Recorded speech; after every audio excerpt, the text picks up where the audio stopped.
اعوذ باللہ من الشیطان الرجیم بسم اللہ الرحمن الرحیم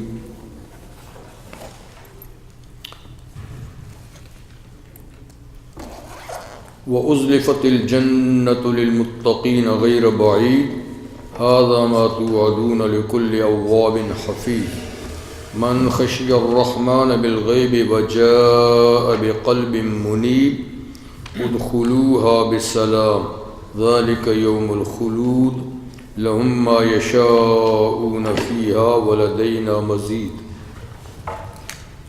وَكَمْ أَهْلَكْنَا قَبْلَهُمْ مِنْ قَرْنٍ هُمْ أَشَدُّ مِنْهُمْ بَطْشًا فَنَقَّبُوا فِي الْبِلَادِ هَلْ مِنْ مَحِيصٍ إِنَّ فِي ذَلِكَ لَذِكْرَى لِمَنْ كَانَ لَهُ قَلْبٌ أَوْ أَلْقَى السَّمْعَ وَهُوَ شَهِيدٌ وَلَقَدْ خَلَقْنَا السَّمَاوَاتِ وَالْأَرْضَ وَمَا بَيْنَهُمَا فِي 6 أَيَّامٍ وَمَا مَسَّنَا مِنْ لُغُوبٍ فاصبر على ما يقولون وسبح بحمد ربك قبل طلوع الشمس وقبل الغروب ومن الليل فسبحه وأدبار السجود واستمع يوم ينادي المناد من مكان قريب يوم يسمعون الصيحة بالحق ذلك يوم الخروج إنا نحن نحيي ونميت وإلينا المصير يوم تشقق الأرض عنهم سراعا ذلك حشر علينا يسير نحن أعلم بما يقولون وما أنت عليهم بجبار فذكر بالقرآن من يخاف وعيد صدق الله العظيم. سورہ قاف کی آیت نمبر 31 سے 45 تک یعنی سورت کی آخر تک میں نے آیات تلاوت کی. وقوع قیامت جزا و سزا کا ذکر چلا آ رہا تھا اور یہ کہ فرمایا تھا کہ اس دن جہنم میں لوگوں کو ڈالنے کے بعد ہم پوچھیں گے جہنم سے کہ تو بھر گئی، تو وہ کہے گا اور بھی ہیں اور بھی لائیے. یعنی اتنی وسیع و عریض جہنم ہے کہ بڑے بڑے اجسام کافروں کے بنا کر ڈالے جائیں گے، پھر بھی وہ کہے گی اور بھی لائیے اور بھی لائیے، بار بار کہے گی. تو حق تعالی شان ہو جیسے حدیث میں ہے کہ اپنی ایڑی رکھیں گے اس کے منہ پر، جیسی اللہ تعالیٰ کی شان کے ساتھ ہے، کیونکہ یہ متشابہات میں سے ہے. اس کا حقیقی مطلب اللہ ہی بہتر جانتے ہیں کہ ایڑی سے کیا مراد ہے. ایڑی رکھیں گے تو جہنم سکڑ جائے گی اور پھر کہے گی قط قط یا اللہ بس بس، یعنی میں بھر گئی. اب جنت کا ذکر فرماتے ہیں وَأُزْلِفَتِ الْجَنَّةُ لِلْمُتَّقِينَ غَيْرَ بَعِيدٍ، اور قریب کر دی جائے گی جنت متقی لوگوں کے جو بالکل دور نہیں ہوگی، بالکل دور نہیں ہوگی. جنت کے قریب کرنے کا کیا مطلب ہے؟ ایک تو یہی مطلب ہے کیونکہ لوگ تو اس وقت حشر کے میدان میں ہوں گے اور حشر کا میدان یہی زمین ہوگی، تو جنت کیسے قریب کر دی جائے گی؟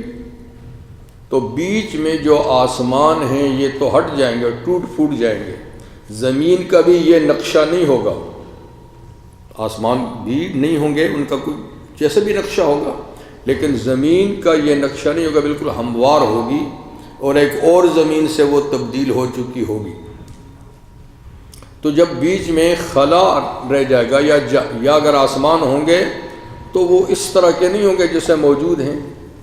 اور یہ بھی اللہ تعالیٰ نے اسی صورت میں فرمایا ہے کہ آج تمہاری نظریں تیز ہیں، دیکھو جو چیزیں تم دنیا میں نہیں دیکھ سکتے تھے، آج نظریں اتنی تیز ہیں کہ تمہیں یعنی فرش سے عرش تک سب کچھ نظر آ رہا ہے.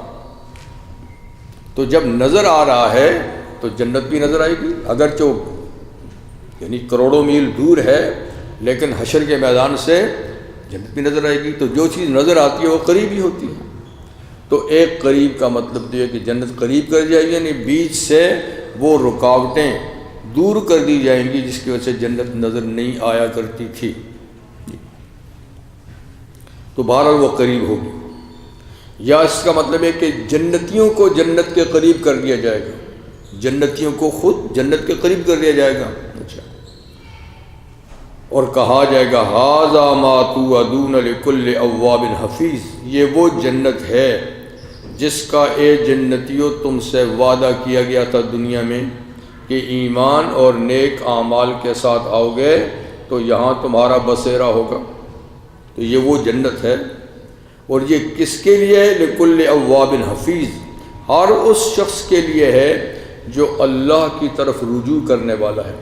اواب کہتے ہیں رجوع کرنے والا، بار بار قدری توجہ رکھنے والا، اور حفیظ کا معنی ہے حفاظت کرنے والا، یعنی جو اللہ کے قانون، اللہ کے فرائض اور واجبات کی حفاظت دنیا میں کرتا تھا، ادائیگی کے لیے حرام سے بچتا تھا، جی یہ حفاظت ہے۔ تو اللہ کے قانون کی حفاظت کرنے والوں کا یعنی یہ ٹھکانہ ہے، جی، اور جو اللہ کی طرف رجوع کرتے ہیں، محبت کرتے ہیں، عبادت کرتے ہیں، ان کا یہ ٹھکانہ ہے۔ اب یہ کہ اواب اور حفیظ کون ہیں، تو اللہ ان کی صفت بھی بیان کرتے ہیں۔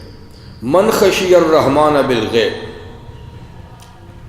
اللہ کی طرف رجوع کرنے والے اور جو حفیظ ہیں، اللہ کے قانون کی حفاظت کرنے والے، یہ وہ ہیں خشی الرحمن بالغیب، جو دنیا میں اللہ سے بغیر دیکھے ڈرا کرتے تھے، یعنی نہ انہوں نے کبھی اللہ کو دیکھا، جی، اور کتنے ہیں جنہوں نے اللہ کے نبی کو بھی نہیں دیکھا، وحی کے نازل ہونے کو بھی نہیں دیکھا۔ قرآن کیسے آتا تھا نبی پر، یعنی کچھ تو خوش نصیب تھے صحابہ جنہوں نے نبی کو دیکھا، قرآن کے نزول کو دیکھا، معجزات کو دیکھا، لیکن کتنے ہی ہیں جنہوں نے تو اللہ کو تو دیکھا نہیں، نبی کو بھی نہیں دیکھا، جی، قرآن کے نزول کو نہیں دیکھا، معجزات کو نہیں دیکھا، اور نہ جنت دیکھی، وہ تو کسی نے نہیں دیکھی، جنت دیکھی، نہ دوزخ دیکھی، نہ برزخ کا عالم دیکھا، تو سب سنی سنائی باتوں پر وہ انہوں نے یقین کیا کہ نبی نے فرمایا یہ چیزیں ہیں، یہ حقائق ہیں، اور انہوں نے اس کے اوپر ایمان لایا، اور وہ ڈرتے رہے خدا کے عذاب سے دنیا میں۔ یہ من خشی الرحمن بالغیب، یعنی جو بن دیکھے رحمان سے ڈرتے رہے، تو یہ ہیں اواب، یہ ہیں اواب۔ وجاء بقلب منیب، تو رحمان سے بغیر دیکھے ڈرے، اور وہ آج قلب منیب لے کر آئے ہیں، ایسا دل لے کر آئے ہیں جو اللہ کی طرف رجوع کرنے والا ہے۔ تو اللہ سے ڈر کر وہ دنیا میں اللہ کی طرف رجوع کرتے رہے، ایسا دل لے کر آئے ہیں جو قلب منیب ہے۔ سورہ شعراء میں قلب سلیم بھی آیا ہے، من جاء بقلب سلیم، جو کفر، شرک اور گناہوں سے صحیح سالم دل لے کر آیا، یعنی اپنے دل کو کفر، شرک، نفاق سے داغدار کر کے نہیں لایا، سلامتی کے ساتھ لایا، یہاں کہ قلب منیب لے کر آیا۔ تو یہ ہیں اواب اور حفیظ، جو رحمان سے بغیر دیکھے ڈرتے رہے اور قلب منیب لے کر آج آئے ہیں۔ یہ کون ہیں؟ اواب حفیظ ہیں، اور فرمایا کہ یہ جنت ان کے لیے بنائی گئی ہے۔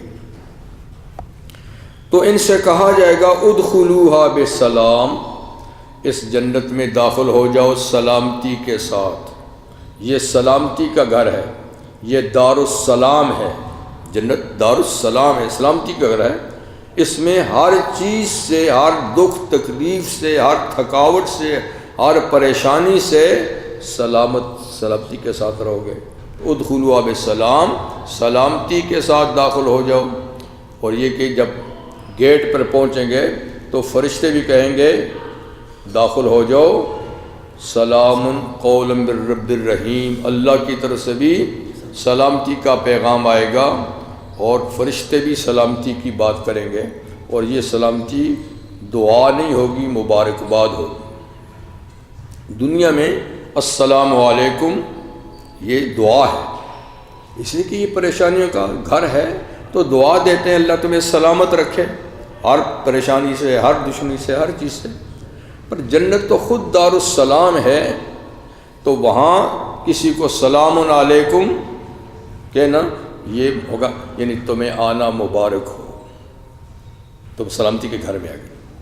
تو ادخلوا بسلام ذالک یوم الخلود، اور یہ ہمیشہ کا دن ہے، اب زندگی کبھی ختم نہ ہوگی، زندگی کبھی ختم نہ ہوگی، اور تم کبھی اس گھر سے نکلو گے نہیں، نکالے جاؤ گے نہیں، تو یہ دائمی ہمیشہ ہمیشہ رہنے کا دن ہے۔ آج کے بعد ساری زندگی ہمیشہ دکھ تکلیف بھی نہیں جی، ہمیشہ نعمتوں کے اندر رہو گے، نعمتوں کا خاتمہ بھی نہیں ہوگا جی۔ لہم ما یشاؤون فیہا، اللہ تعالیٰ فرماتے ہیں ان جنتیوں کے لیے جو بھی یہ جنت میں چاہیں گے وہ مہیا ہوگا۔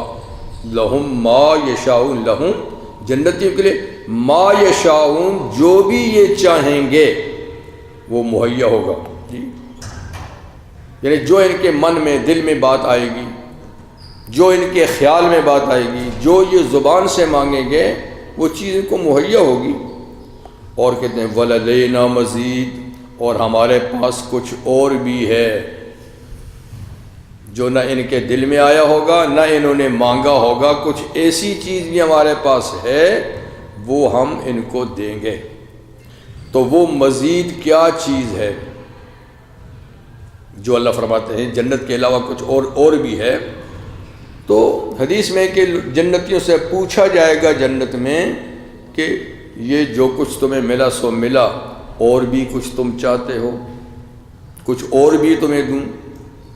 تو جنتی کہیں گے یا اللہ ہمارے تو وام و خیال میں بھی نہیں تھا، جو ملا ہے تو اور کیا چیز ہو سکتی ہے جو آپ دیں گے؟ ہمیں تو سب کچھ مل چکا ہے جی، ہماری توقع سے بھی زیادہ مل چکا ہے۔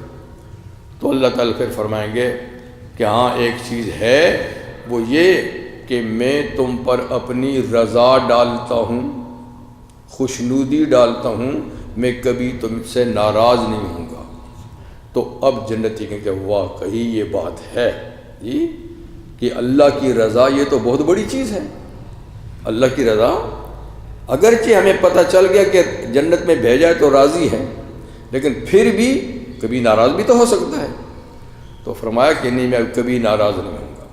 ایک تو یہ ہے مزید۔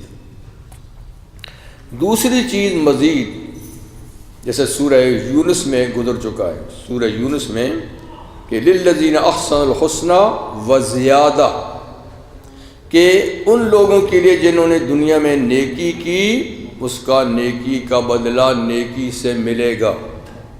جنت ساری نیکیوں کا بدلہ ہے۔ پھر کہا وزیادہ، اور کچھ زیادہ بھی ملے گا، جو نیکیوں کا بدلہ نہیں ہے، میری اپنی عطا ہے، میری اپنی عطا ہے، کچھ زیادہ بھی ملے گا۔ تو اس کی تفسیر میں مفسرین فرماتے ہیں وہ اللہ کا دیدار ہوگا۔ اللہ کا دیدار یہی مزید چیز ہے، اور یہی وہ زیادہ چیز ہے جو ان کی نیکیوں کا بدلہ نہیں، اللہ تعالیٰ کا فضل ہوگا۔ فضل تو سارا فضل ہوگا، پر فرمایا کہ وہ ایک مزید چیز ہے۔ تو اللہ کی رضا یا اللہ کا دیدار یہ سب سے بڑی نعمت ہوگی۔ تو عام جنتیوں کو تو ہفتے میں ایک دن دیدار ہوگا جو جمعے کا دن ہوگا، اور جو میدان مزید میں سب حاضر ہوں گے اور وہاں دیدار ہوگا، جیسے اس کی تفصیل میں نے کبھی بتائی بھی ہے آپ کو۔ لیکن کتنے مقربین اور نیک بندے ہوں گے جن کو صبح و شام دیدار ہوگا اپنی اپنی جنت میں؟ کئی ایسے ہوں گے جن کو ہر وقت ہوگا، تو بات ہے۔ لیکن بہرحال جس دن جس وقت بھی دیدار ہوگا وہ سمجھیں گے کہ نعمت تو آج ہی ملی ہے، باقی تو اس کے مقابلے میں۔ تو اس لیے فرمایا ان کے لیے جو یہ چاہیں گے ہوگا، اور ولدینا مزید ہمارے پاس کچھ اور بھی ہے۔ اب روح سخن جنتیوں اور دوزخیوں کی طرف سے ہٹا کر اب اللہ تعالیٰ مشرکین مکہ کی طرف پھر کرتے ہیں کہ یہ کس خواب و خیال میں ہیں، یہ جو حق کی مخالفت کرتے ہیں اللہ کے نبی کی مخالفت کرتے ہیں، اللہ کے بندوں کو ستاتے ہیں، یہ اپنے آپ کو سمجھتے کیا ہیں؟ ان کو ذرا تاریخ پہ نظر ڈالنی چاہیے کہ ان جیسے کام کرنے والوں کا انجام دنیا میں کیا ہوا۔ وَكَمْ أَهْلَكْنَا قَبْلَهُم مِّن قَرْنٍ، اور کتنے ہی ہم نے ہلاک کیے ہیں ان سے پہلے، من قرن۔ قرن اصل میں کئی معنوں کے لیے استعمال ہوتا ہے۔ قرن سینگ کو بھی کہتے ہیں، جو جانوروں کا سینگ ہوتا ہے، اور قرن امتوں کو بھی کہتے ہیں جو کسی زمانے میں گزری نا، تو کہتا ہے قرون الاولیٰ۔ قرون الاولیٰ کا معنی پہلی امت۔ قرن زمانے کو بھی کہتے ہیں، طویل زمانہ، 80 سال کو بھی قرن کہتے ہیں، 100 سال یعنی صدی کو بھی قرن کہتے ہیں، تو اس طرح طویل عرصے کو بھی یعنی قرن کہتے ہیں۔ تو یہاں قرن کا معنی امتیں ہیں جو کسی زمانے میں گزری ہیں، تو کتنی ہم نے ہلاک کر دی ہیں ان سے پہلے، من قرن زمانے والے یعنی امتیں، ہم اشد منہم بطشن، کہ وہ لوگ بہت زیادہ تھے ان موجودہ کافروں سے بھی پکڑ دھکڑ کے لحاظ سے، بڑی طاقتور امتیں تھیں، اپنی جسمانی قوت بھی ان کی بہت زیادہ تھی، اور مالی لحاظ سے بھی، جیسے سورہ سبا میں گزرا ہے کہ ان کو تو ان سے 10واں حصہ بھی نہیں ملا، یہ خواہ مخواہ کرتے ہیں، وہ تو ان سے 10 گنا زیادہ طاقتور تھے وہ امتیں، جسمانی لحاظ سے بھی، مالی لحاظ سے بھی، ہر لحاظ سے، اقتدار کے لحاظ سے، تو وہ زیادہ سخت ہے ان سے، بطشن گرفت میں، پکڑ دھکڑ میں۔ اور فنقبوا فی البلاد، انہوں نے شہروں میں کئی سفر کیے تجارتی۔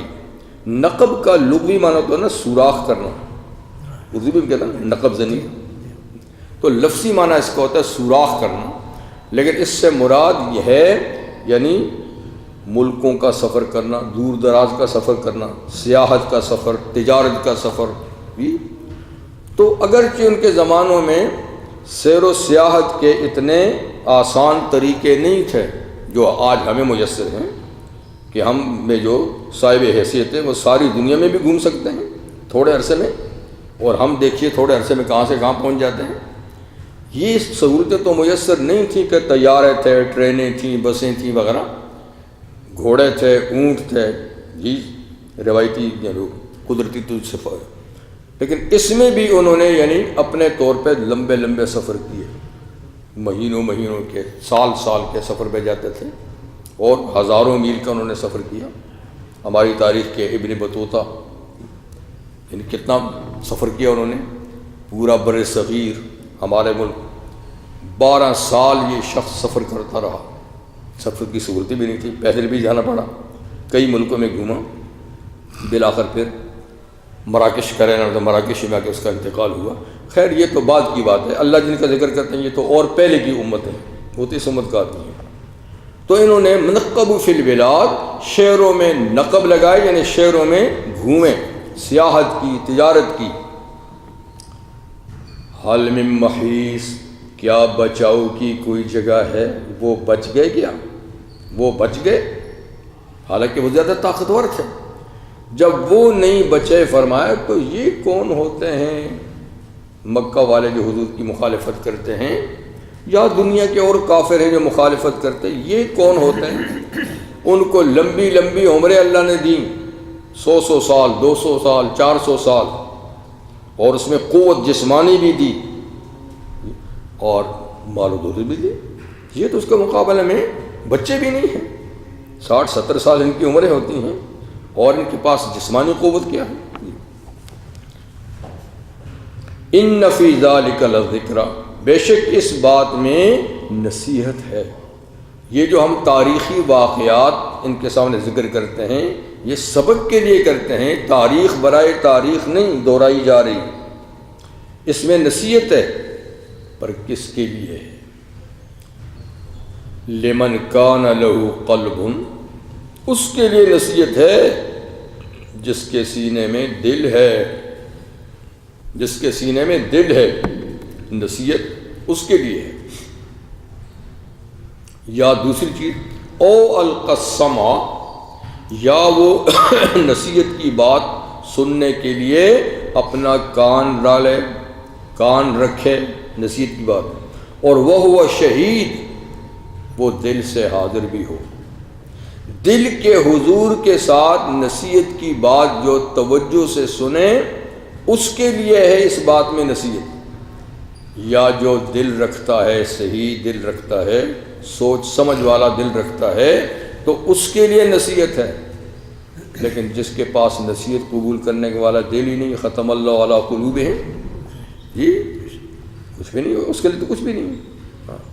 یا جو دل رکھتا ہے لیکن بات سنتا ہی نہیں جو دل تک جائے، یا سنتا ہے بظاہر لیکن دل سے نہیں سنتا، دل اس کی طرف متوجہ نہیں، کان ہی متوجہ ہیں، اس کو بھی کیا ہوگا؟ وہ تو منافق بھی سنتے تھے۔ تو فرمایا کہ ان واقعات میں نصیحت ہے، پر ان لوگوں کے لیے جن کے پاس صحیح دل ہے، سوچنے سمجھنے والا، اور یا یہ کہ وہ کان رکھتے ہیں پر دل کی توجہ سے رکھتے ہیں بات، تو وہ نصیحت حاصل کر سکتے ہیں۔ وہ دونوں باتیں ان میں نہیں ہیں۔ اب اللہ تعالیٰ پھر دلائل کی طرف آتے ہیں کہ ذرا غور کرو کائنات میں، تو تمہیں بات سمجھ میں آ جائے گی کہ دنیا کی زندگی عارضی اور وقتی ہے، یہ مستقل نہیں، اور تم نے میرے پاس آ کر حساب کتاب دینا ہے، اس کے لیے ذرا کائنات میں غور کرو۔ وَلَقَدْ خَلَقْنَا السَّمَاوَاتِ وَالْأَرْضَ وَمَا بَيْنَهُمَا فِي سِتَّةِ أَيَّامٍ۔ اللہ فرماتے ہیں میں تو اتنی قدرت اور پاور والا ہوں کہ ہم نے تو آسمانوں اور زمین کو اور اس کے بیچ میں جتنی کائنات ہے سب کو صرف 6 دنوں میں بنا ڈالا، صرف 6 دنوں میں بنا ڈالا۔ تم ایک چھوٹا سا کمرہ بناتے ہو تو کتنا وقت لگتا ہے جی، اور ہم نے اتنی بڑی کائنات بمائے ساز و سامان کے اور مکینوں کے 6 دنوں میں بنا ڈالی۔ یہ تو ہماری قدرت ہے، اور یہ 6 دنوں میں بنانا بھی کسی مصلحت کی خاطر ہے، ورنہ ہم تو کن کہیں تو سب کچھ ہو جائے، اتنا وقت بھی نہ لگے۔ لیکن یہ بھی ایک مصلحت ہے کہ ہم نے اتنا وقفے میں بنائی اور اتنی بڑی کائنات۔ اب 6 دنوں سے کون سے دن مراد ہیں؟ ظاہر بات ہے کہ یہ دن تو زمانے میں نہیں تھے، یہ تو کائنات بننے کے بعد، سورج چاند بننے اور ان کے چلانے کے بعد یہ دن رات ہمارے جو ہیں سورج کے طلوع غروب سے بنے، جبکہ کائنات بننے کے وقت نہ سورج تھا، نہ چاند تھی، نہ دن تھا، نہ رات تھا۔ تو پھر کون سے دن؟ کیا اس وقفے میں بنایا جو آج 6 دن کا وقفہ ہے، اتنا ٹائم جتنا 6 دنوں کا ہے، یا اس وقت جو اللہ کے ہاں کوئی اور دن تھے؟ تو قرآن حکیم میں ہے کہ اللہ کے ہاں کچھ اور دن ہیں جو ہمارے دنوں کی طرح ہیں، اور سورہ حامیم سجدہ میں ہے وہ کیا ہیں؟ ان یوما عند ربک کالف سنۃ مما تعدون، کہ ایک دن تیرے رب کے ہاں جیسے تم گنتے ہو 1000 سال، جیسے تمہاری گنتی میں 1000 سال ہوتا ہے، اللہ کے ہاں وہ ایک دن شمار ہوتا ہے۔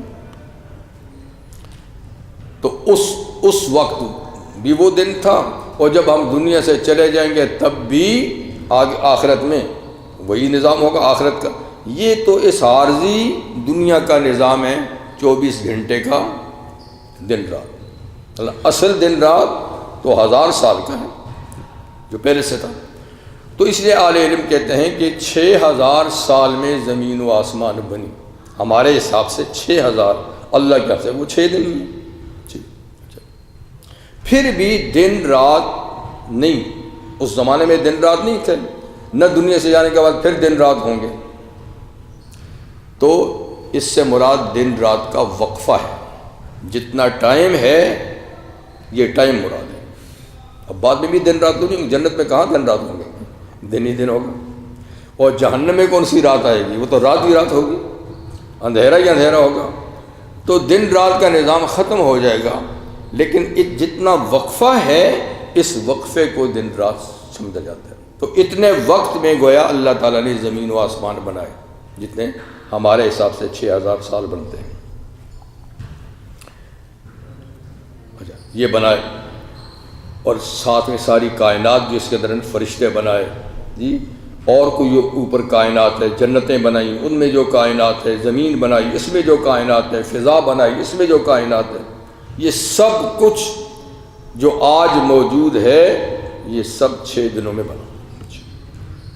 تو پھر کیا ہوا کہ اتنا بڑا کام کیا تو وَمَا مَسَّنَا مِن لُغُوبٍ، ہمیں ذرا بھی تھکاوٹ نہیں ہوئی. تم تو ایک اینٹ اٹھا لو تو سانس پھول جاتی ہے، لگا دو تو پھول جاتی ہے. ہم نے اتنی بڑی بلڈنگ کھڑی کر دی ساز و سامان سے بھری ہوئی، مَا مَسَّنَا مِن لُغُوبٍ، ہمیں تو تھکاوٹ ہی نہیں ہوئی. پھر تم ہماری قدرت کو کیوں نہیں سمجھتے ہو کہ جی ہم مر جائیں گے تو کون ہمیں بنائے گا؟ ہم مر جائیں گے تو اتنی بڑی کائنات بن گئی تو تم 6 فٹ کے نہیں بن سکو گے. جبکہ اسی صورت کے شروع میں فرمایا ہم تو جانتے ہیں مرنے کے بعد زمین جتنا جتنا حصہ تمہارا کھاتی ہے، ایک ایک ذرے کا ہمارے پاس حساب ہے. جو زمین کھاتی ہے تمہارا جسم پتہ ہے ہمیں، کیا ان ذروں کو ہم نہیں اٹھا سکتے؟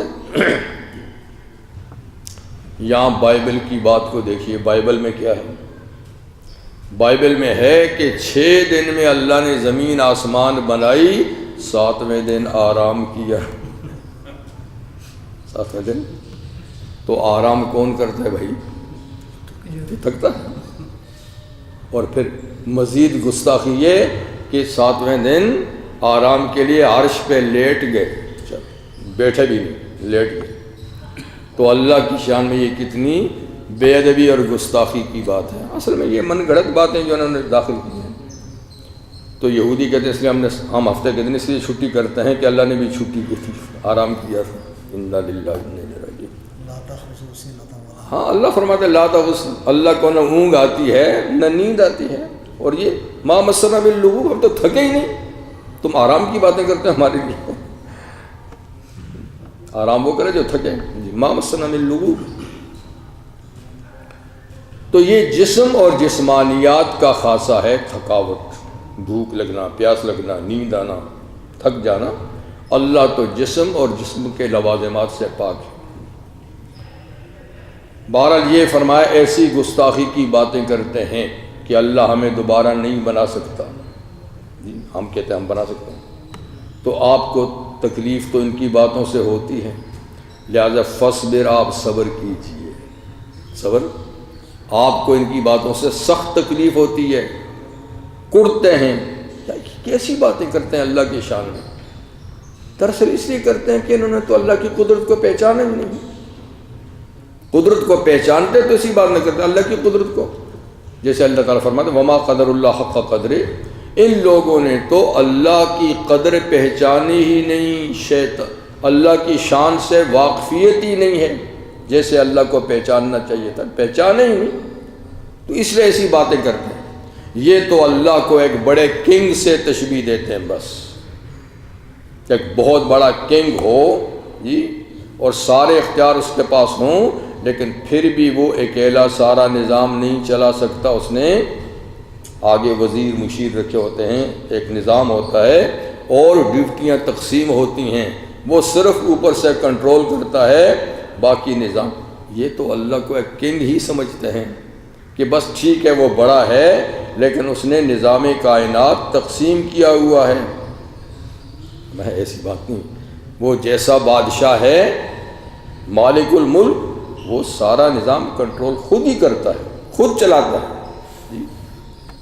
ہاں ٹھیک ہے، اللہ تعالیٰ نے ڈیوٹیاں بھی دی ہیں، لیکن وہ ایسی ڈیوٹی نہیں کہ کسی کو اختیار ہے مرضی سے کرے، بلکہ ہر ایک جو کام کرتا ہے ڈیوٹی والا وہ اللہ کی اجازت سے کرتا ہے. اپنی اجازت سے ذرا برابر وہ کام نہیں کر سکتا. خود مختار کوئی بھی نہیں. ہر لمحے ہر کام میں اللہ اس کی اجازت سے اللہ کی اجازت سے کرتے ہیں. تو دراصل وہ اللہ ہی کنٹرول کرتا ہے.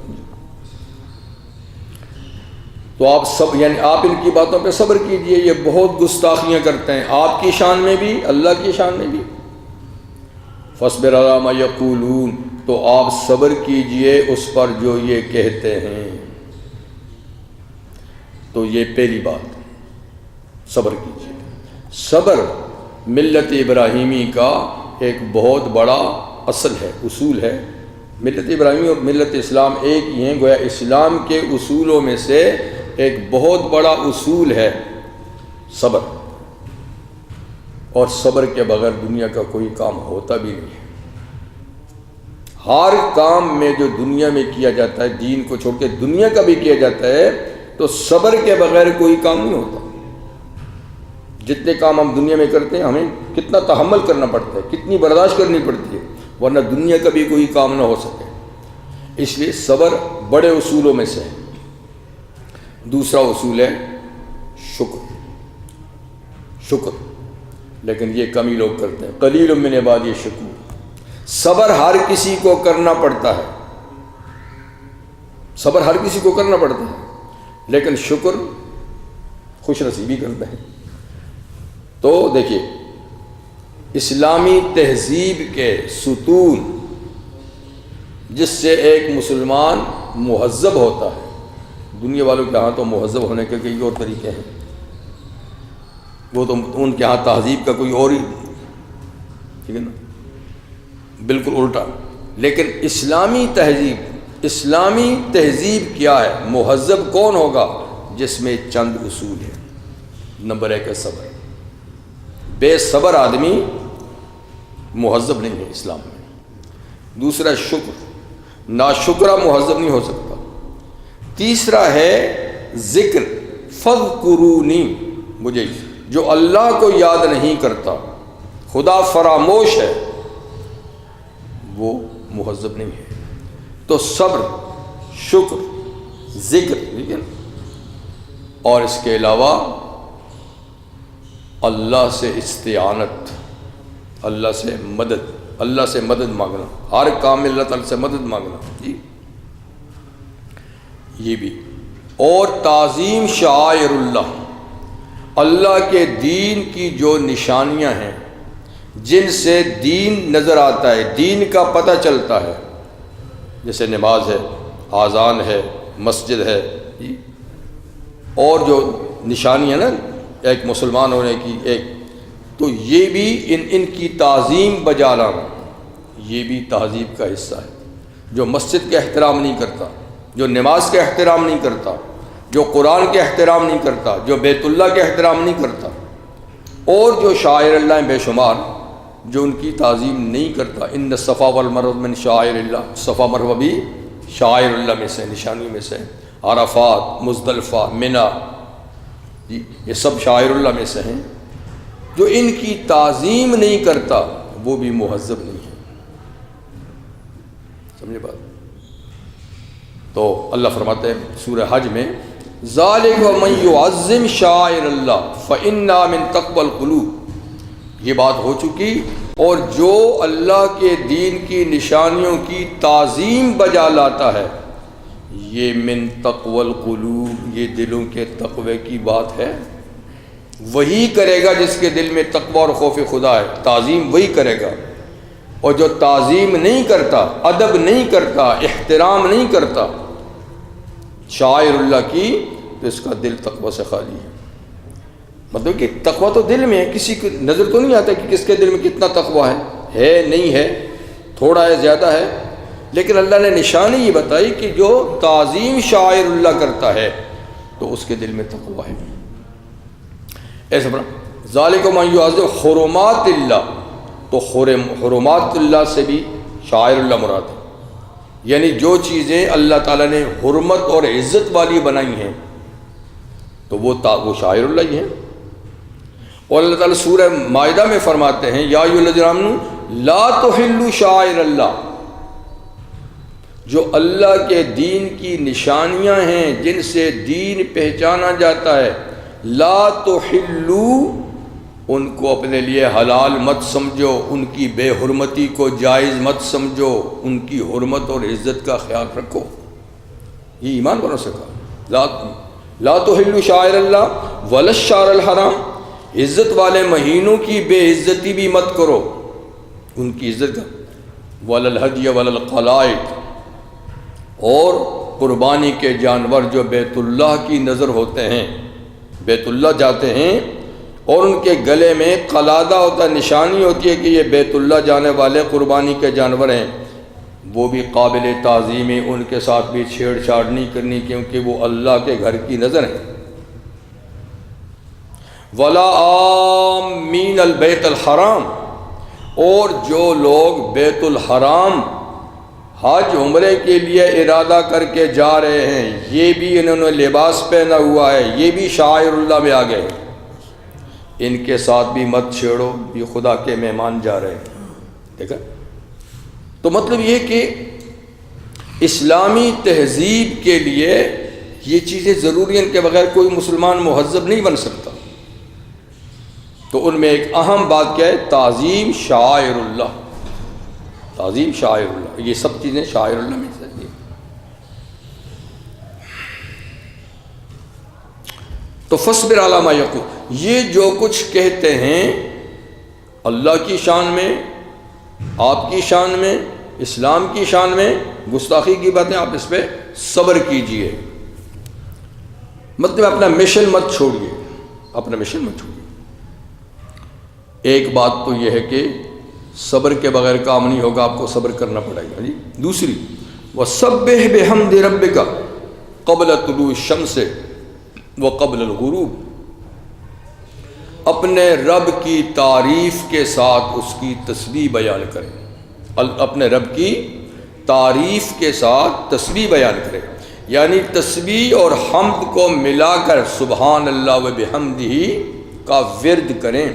سبحان اللہ و بحمدہ یہ تسبیح سارے فرشتوں کی بھی ہے، اور یہ انسانوں کے علاوہ ساری کائنات کی مخلوق جو ہے نا، اس کی بھی یہ تسبیح ہے۔ جیسے سورہ اسراء میں اللہ نے فرمایا ہے، اِن مِّن شَيْءٍ إِلَّا يُسَبِّحُ بِحَمْدِهِ، اِن مِّن شَيْءٍ، کوئی شے کائنات میں ایسی نہیں مگر یسبح بحمدہ، وہ اللہ کی حمد کے ساتھ اس کی تسبیح بیان کرتی ہے، یعنی سبحان اللہ و بحمدہ کہتی ہے۔ یہ سارے ذرے کائنات کے، یہ درخت، یہ بہتے دریا اور پانی، یہ جھومتے درخت، یہ گھاس پھوس، یہ چرند پرند اور درند، جی یعنی غرض ہر چیز، یہ پہاڑ، یہ زمین، یہ سب کے سب سبحان اللہ و بحمدہ کا ورد کرتے ہیں، اور سارے فرشتوں کی بھی یہ تسبیح ہے۔ اسی لیے یہ سب سے اعلیٰ ترین تسبیح ہے۔ فرمایا کلمتان حبیبتن الی الرحمن ثقیلتن فی المیزان، اور حبیبتن الی الرحمن، دو کلمے ہیں جو میزان عمل میں سب سے بھاری ہوں گے، وزن باری، پڑھنے میں زبان پہ بڑے ہلکے پھلکے ہیں، اللہ کو بہت پیارے ہیں، سبحان اللہ بحمدہ سبحان اللہ العظیم۔ تو اس لیے فرمایا کہ ایک تو صبر کیجئے ان کی باتوں پر، دوسرا اپنے رب کی حمد کے ساتھ تسبیح بیان کریں۔ کب؟ قبل طلوع الشمس و قبل الغروب، سورج نکلنے سے پہلے، سورج ڈوبنے سے پہلے۔ یہ ایک محاورہ بھی ہے، یعنی صبح و شام، دوسرے کہ نا بکرتم واسیلہ، صبح و شام، اللہ کو یاد کرو صبح و شام۔ تو اس میں دو ٹائم نہیں ہوتا، یہ ایک محاورہ ہے، صبح و شام کا معنی ہر وقت۔ تو اگر اس سے مراد تسبیح ہی ہے تو اس لیے پھر محاورہ ہے، یعنی صبح و شام سبحان اللہ بحمدہ کا ورد کرو، لیکن تسبیح سے نماز بھی مراد ہوتی ہے۔ تسبیح کا دوسرا معنی کیا ہے؟ نماز۔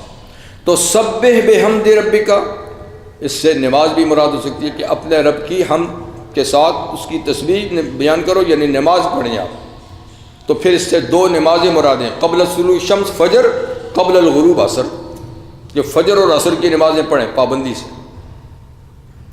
تو یہ دو نمازوں کا ذکر ہے، یہ اس لیے کہ شروع میں دو ہی نمازیں تھیں،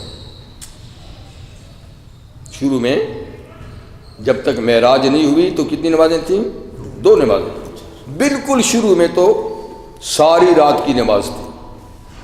پھر تخفیف ہو گئی کہ کچھ آدھی رات آرام کریں، تہائی رات آرام کریں، باقی نماز پڑھیں. پھر اس کے بعد 2 نمازیں فرض ہو گئیں، فجر اور عصر.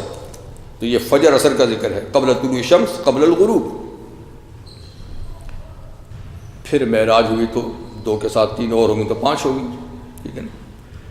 تو پھر بھی ان 2 نمازوں کا 5 نمازیں تو برابر ہیں. 2 کا کیوں ذکر کیا؟ حدیث میں اس کی ایک اور وجہ بھی بتائی گئی ہے کہ جو شخص قیامت کے دن جنت میں اللہ کا دیدار کرنا چاہتا ہے زیادہ سے زیادہ وہ ان 2 نمازوں کی پابندی کرے. مقصد یہ ہے کہ اللہ کے دیدار میں سب سے زیادہ حصہ نمازوں کا ہے. سب سے زیادہ حصہ کس کا ہے؟ نماز کا ہے. دنیا میں آدمی اللہ کو ان آنکھوں سے نہیں دیکھ سکتا، پر وہ نماز میں اللہ کو دیکھتا ہے دل کی آنکھ سے.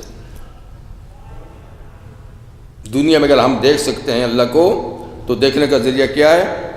نماز. تو یہ اللہ تعالیٰ کا ایک دیدار ہے، پر آنکھوں سے، ان سے نہیں، دل کی آنکھوں سے. تو جو دل کی آنکھوں سے پابندی سے اللہ کو دیکھتا ہے پھر آخر میں ان آنکھوں سے بھی دیکھے گا. تو اللہ کی رویت کا جو ثواب ہے، جو سب سے بڑی نعمت ہے، اس کا تعلق نماز سے ہے.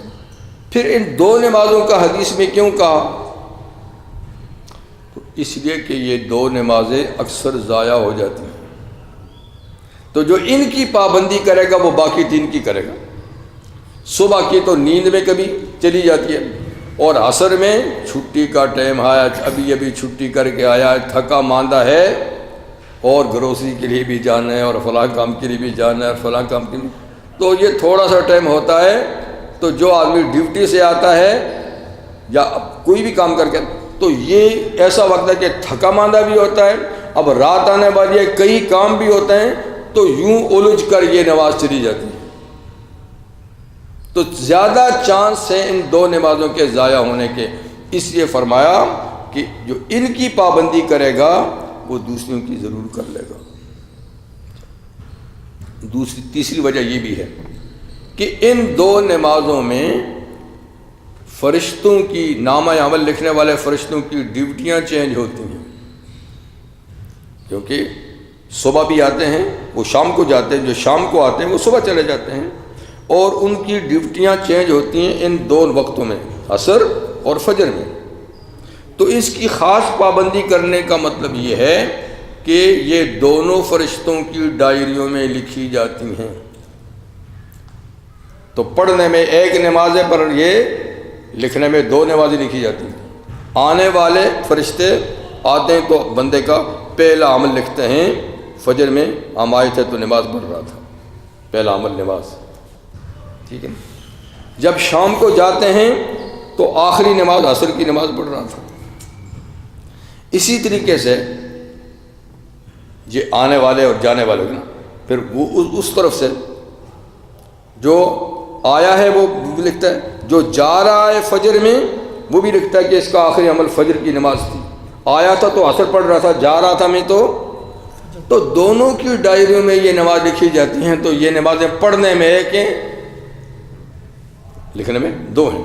اس لیے فرمایا کہ ان نمازوں کی خاص اہتمام کرو. تو ایک تو یہ معنی، ایک معنی یہ ہے ہر وقت تسبیح، اور ایک معنی یہ ہے کہ فجر اور عصر کی نماز کے بعد تسبیح پڑھو. وہ تسبیح جو تسبیح فاطمہ ہیں، جو ہر نماز کے بعد ہم پڑھتے ہیں، سبحان اللہ 33، الحمدللہ 33، اللہ اکبر 34. تو مطلب ہے کہ فجر اور عصر کی جو نمازیں شروع میں تھیں ان کے بعد تسبیح پڑھو، یعنی وہی تسبیح ہے، تسبیح فاطمہ. یہ بھی ہو سکتا ہے. تو تینوں مطلب اس کے ہیں. نمازیں، اس تسبیح سے مراد نماز، اس تسبیح سے مراد نماز کے بعد کی اوراد وظائف تسبیحیں، اور اس سے مراد نفلی نماز بھی ہو سکتی ہے، کیونکہ نفلی نماز کے لیے بھی تسبیح کا لفظ ہے۔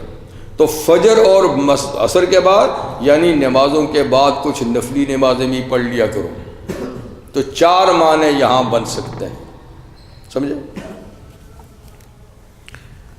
وَمِنَ اللَّيْلِ فَسَبِّحْهُ، اچھا، اور رات کے وقت بھی کچھ تسبیح پڑھو، تو اس سے بھی وہ عام تسبیح بھی مراد ہے سبحان اللہ بحمدی، یا تسبیح سے نماز مراد ہے تو رات کی نمازیں اس سے مراد ہے مغرب عشاء، ٹھیک ہے نا؟ اور فَسَبِّحْ وَأَدْبَارَ السُّجُودِ، اور سجدوں کے بعد بھی، تو سجدوں کے بعد بھی مراد اس سے یا تو وہی تسبیح ہے نماز کے بعد کی سبحان اللہ بھی ہے، اور یا سے نفلی نمازیں کہ سجدوں سے مراد فرض نمازیں، اور اس کے بعد جیسے عام طور پہ آپ نفل نماز پڑھتے ہیں ظہر کے بعد پڑھتے ہیں، یعنی اس طریقے سے مغرب کے بعد پڑھتے ہیں، عشاء کے بعد پڑھتے ہیں، تو جن کے بعد نفل نماز پڑھی جاتی ہے تو وہ مراد ہو سکتی ہے۔ تو یہ اس لحاظ سے 5 نمازیں اس میں آ جاتی ہیں۔ قبل طلوع الشمس تو سورج ہو گیا، قبل الغروب میں عصر ظہر دونوں آ جاتی ہیں، من اللیل مغرب عشاء آ جاتی ہیں، تو 5 نمازیں بھی ہو جاتی ہیں اس میں، اگر یہ وہ 2 نمازیں مراد نہ لی جائیں تو۔ درمیان سجدے کے بھی لوگ دعا کرتے ہیں، ہاں، کون سی سجدے؟ لوگ سجدے میں یا 2 سجدوں کے درمیان؟ درمیان جو کرتے ہیں لوگ، نا 2 سجدوں کے درمیان بیٹھ کے، ہاں تو وہ دوسرے کے لیے جب جاتے ہیں پہلے جو کرتے ہیں وہ ہیں دعائیں ہیں نا، اور پھر آپ رکوع کے بعد بھی کھڑے رہ کے دعا کرتے ہیں، تو وہ جو مسنون ہے وہ تو آپ کو پڑھ دیجیے نا، سمع اللہ لمن حمدہ ربنا لک الحمد حمدا کثیرا طیبا، تو ٹھیک ہے نا۔ 2 سجدوں کے درمیان بھی ہیں جی، وہ بھی ہیں، سجدے میں بھی ہیں، رکوع میں بھی ہے، سبوح قدوس ربنا ورب الملائکۃ والروح سبحان ربی العظیم کے ساتھ علاوہ، لیکن زیادہ تر یہ ہے کہ یہ نمازیں نفلی، یہ تسبیحات نفلی نمازوں میں پڑھنی چاہیے، فرض جتنا مختصر ہوں تو اچھے، خاص طور پہ جو جماعت کی نماز میں ہے تو وہاں صرف تسبیحات پڑھ لے تاکہ نمازیوں پر وہ بھاری نہ ہو، اپنی نماز تو آدمی پڑھ لے، لیکن نفلوں میں آپ جتنی بھی احادیث میں دعائیں آئی ہیں، سجدوں میں آئی ہیں، رکوع میں ہے، رکوع سے کھڑے ہو کر ہے، دونوں سجدوں کے بیچ میں ہے، پڑھیں، ٹھیک ہے، اچھی بات ہے۔ یہ بات بھی ہوگی کہ لوگوں کی مخالفت کا علاج بتا دیا۔ مخالفت کا علاج ایک یہ کہ مخالفین کی مخالفت کی وجہ سے کام مت چھوڑیے، صبر کیجئے، اور دوسرا نسخہ کیا بتایا؟ زیادہ سے زیادہ اللہ کا ذکر کیجئے، تسبیح پڑھیے، تو بھی آپ کو صبر آئے گا، اللہ کی مدد ہوگی، اور آپ کا کسی کی باتوں پہ اثر آپ پر نہیں پڑے گا۔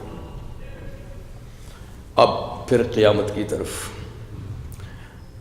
کہ یہ لوگ تو قیامت کو نہیں مانتے، 1000 بہانے ہیں، یہ ہے وہ ہے، لیکن وہ تو ٹھیک ٹائم پہ آنے والی ہے، آ کے رہے گی، آئے گی تو کیسے؟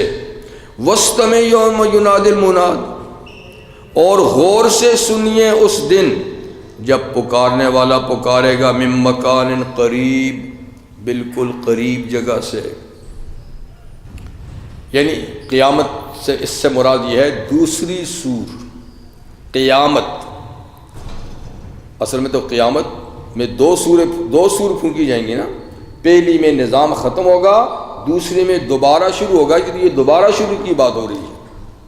پہلی کا تو ذکر نا وَنُفِخَ فِي الصُّورِ فَصَعِقَ مَن فِي السَّمَاوَاتِ وَمَن فِي الْأَرْضِ، کہ سور میں پھونکا جائے گا تو جو آسمان میں ہے، جو زمین میں، سب پر موت کی غشی طاری ہو جائے گی، سب مر جائیں گے، بے ہوش ہو جائیں گے۔ ثُمَّ نُفِخَ فِي أُخْرَى، پھر کچھ وقفے کے بعد دوبارہ سور میں پھونکا جائے گا، فَإِذَا هُمْ قِيَامٌ يَنظُرُونَ، اچانک ہی سب کھڑے دیکھ رہے ہوں گے، وہ کیا ہو گیا، کیا ہو گیا، ٹھیک۔ تو یہ دوسری سور کا ذکر ہے، پہلی کا نہیں۔ وَاسْتَمِعْ، اور سنیے گا جس دن کے پکارے گا پکارنے والا، من مکان قریب، قریب ہی جگہ سے، تو یہاں پکارنے سے مراد سور پھونکنا ہے۔ جب سور پھونکے گا فرشتہ، یہی پکار ہوگی کہ آؤ خدا کی عدالت میں، آؤ اللہ کی عدالت میں، اور ہر آدمی ایسے سنے گا جیسے کہ اس کے بالکل قریب سے پکار رہا ہے، ایسا سنے گا ہر آدمی کہ جیسے کہ بالکل قریب سے پکار رہا ہے، کوئی دور سے آواز نہیں آ رہی۔ یوم یسمعون الصیحۃ بالحق، اس دن یہ لوگ اس چیخ کو یعنی سور کی آواز کو سچ مچ سنیں گے۔ آج یہ منکر انکار کرتے ہیں کہ کچھ نہیں ہوگا، اس دن بالکل سچ مچ سنیں گے اور بالکل نزدیک سے سنیں گے۔ فرمایا ذالک یوم الخروج، یہی تو قبروں سے نکلنے کا دن ہوگا، جس کے یہ منکر ہیں یہی تو قبروں سے نکلنے کا دن ہوگا، جس دن ان کے کان میں سور کی آواز پہنچے گی۔